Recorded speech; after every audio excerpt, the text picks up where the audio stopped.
जीवन जीने के तरीके को अगर किसी ने परिभाषित किया है तो वो कृष्ण हैं। उन्होंने कर्म से होकर परमात्मा तक जाने वाले मार्ग लोगों को समझाया है। उन्होंने यह सिद्ध किया है कि कर्म का कोई विकल्प नहीं है। कृष्ण का संपूर्ण जीवन ही एक प्रबंधन की किताब है। ऐसे में आप अपने आराध्य श्री कृष्ण या कान्हा के कॉन्सेप्ट को जीवन में सफलता के लिए फॉलो कर सकते हैं। तो दोस्तों, स्वागत है हमारे चैनल प्रतीक के ब्लॉग्स में। हमारे चैनल को लाइक और सब्सक्राइब और शेयर जरूर करें, साथ ही बेल आइकन जरूर प्रेस करें ताकि आने वाली वीडियो की नोटिफिकेशन आपको प्राप्त होती रहे। तो चलते हैं वीडियो की डिटेल में। तो हम जानेंगे कि कृष्ण के वो कौन से कॉन्सेप्ट हैं जो हमें जीवन जीने की राह दिखा रहे हैं।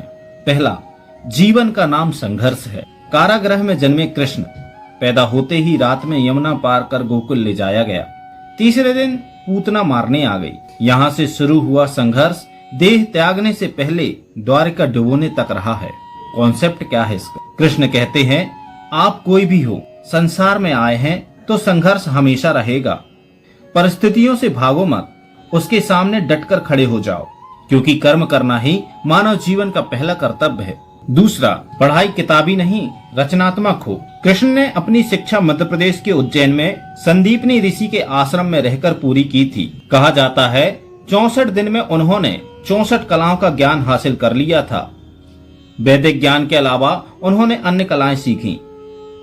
कॉन्सेप्ट कहता है, शिक्षा ऐसी ही होनी चाहिए जो हमारे व्यक्तित्व की रचनात्मक विकास करे। संगीत, नृत्य, आत्मरक्षा की कलाएं सीखने की आदत बचपन से होनी चाहिए। तीसरा, शांति के मार्ग का चुनाव। कृष्ण ने महाभारत युद्ध के पहले शांति से समझौता करने के लिए पांडवों और कौरवों के बीच में मध्यस्थता की। इसका मतलब यह निकलता है, जरा जरा सी बातों पर लोग हत्या कर रहे हैं, मनमुटाव कर रहे हैं।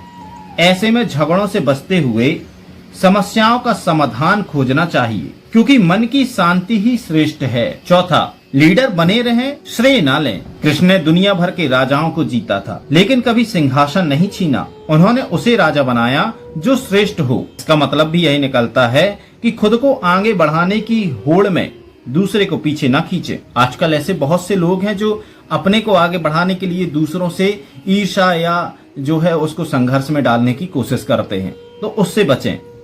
ऐसे लोगों को आगे बढ़ने की मदद करें जो वाकई में योग्यता रखते हैं। पांचवा, स्वस्थ शरीर से हर विजय। कृष्ण का बचपन माखन मिश्री खाते हुए गुजरा। ये संकेत है कि जीवन में आहार का त्याग नहीं करना चाहिए। बचपन में शरीर को अच्छा आहार मिलेगा तो ही इंसान युवा होकर वीर बनेगा। इसका मतलब यह निकलता है, यह सीख ये पेरेंटिंग के दौर से गुजर रहे युवाओं के लिए बड़ा मैसेज है। हम आजकल नूडल्स, पिज्जा, बर्गर, जमाने भर की चीजें खा रहे हैं, बाहर के फास्ट फूड वगैरह खा रहे हैं, तो उसमें हमें विशेष ध्यान देना होगा। ऐसे युवाओं को वे अपने बच्चों को ऐसा खाना दें जो उनको बल दे, सिर्फ स्वाद के लिए ही ना खिलाएं। छठवा, रिश्तों से ही जीवन है। कृष्ण ने जीवन भर कभी उन लोगों का साथ नहीं छोड़ा जिन्हें मन से अपना माना। अर्जुन से वे युवावस्था में मिले, जिन्हें अपना मानकर रिश्तों के लिए कई लड़ाई लड़ी। इसका मतलब सांसारिक इंसान की सबसे बड़ी धरोहर रिश्ते ही हैं। अगर किसी के पास रिश्तों की थाती नहीं है तो वे इंसान इस संसार के लिए गैर जरूरी हैं। इसलिए अपने रिश्तों को दिल से जिएं, दिमाग से नहीं। रिश्ता मतलब अपने परिवार के साथ, अपने रिश्तों के साथ जो आपसे खास घुल मिल जाते हैं, उनका विशेष ख्याल रखते हुए अपने जीवन को आनंदमय इन 6 कॉन्सेप्टों के साथ आप जी सकते हैं। पहले कॉन्सेप्ट जो मैं रिमाइंड करा दूं, जीवन का संघर्ष है। दूसरा, पढ़ाई किताबी नहीं, रचनात्मक हो। तीसरा, शांति के मार्ग का चुनाव। चौथा, लीडर बने, श्रेय ना लें। पांचवा, स्वस्थ शरीर से हर विजय। छठवा, रिश्तों से ही जीवन है। इसी के साथ आप हमारे चैनल को लाइक और सब्सक्राइब करें और ज्यादा से ज्यादा शेयर करें। जय श्री कृष्णा, राधे राधे।